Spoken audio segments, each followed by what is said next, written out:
माननीय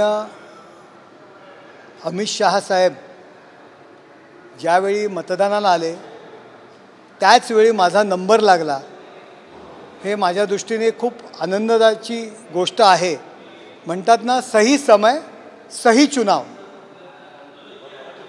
सर, उपराष्ट्रपती पदाची पुढच्या काही मिनिटांमध्ये मतदान प्रक्रिया पार पडेल। तुमचं स्पष्ट बहुमत दिसतंय, पण इंडियानं पण जोर लावल्याचं बघायला मिळतं। मला वाटत नाही की राहुल गांधी आणि जो काही परिवार आहे त्यांचा काही जोर लागलेला आहे।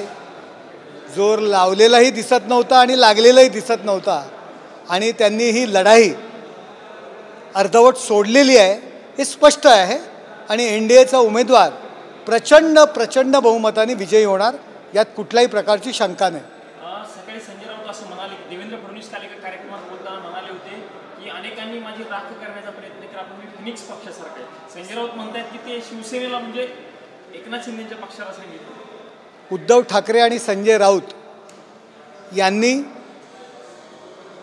देवेंद्रजी यांना खूप सतावण्याचा प्रयत्न केला, खोटे गुन्ह्यांमध्ये अडकवण्याचा प्रयत्न केला, आणि त्यांचं राजकारण संपवण्याच्या ते तयारीत होते हे स्पष्ट आहे। स्वतः अनेक वेळा देवेंद्रजींनी ते सांगितलेलं आहे।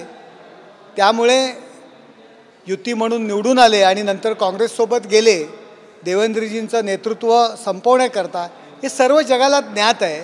त्यामुळे संजय राऊत यांनी ही भांडणं लावण्याचा प्रयत्न करू नका। आमचं खूप छानपणे चाललेलं आहे। संजय राऊत, आपण आपलं बघा, आपली परिस्थिती काय वाईट आहे, दयनीय अवस्था आहे आजच्या उपराष्ट्रपतीच्या निवडणुकीमध्ये, तुम्हाला समजेल। त्यांचं म्हणणं असं आहे की देवेंद्र फडणवीसांना संपवण्याचा पक्ष त्यांच्यात दोन प्रकार, म्हणजे अजित पवार आणि तुमचा। हे बघा, अख्ख्या जगाला माहिती आहे, संपूर्ण महाराष्ट्राला माहिती आहे, ज्या पद्धतीने उद्धव ठाकरे राजकारण करत होते हे जगाला माहिती आहे काँग्रेसच्या सोबत। त्यामुळे वेगळं सांगण्याची काय गरज आहे।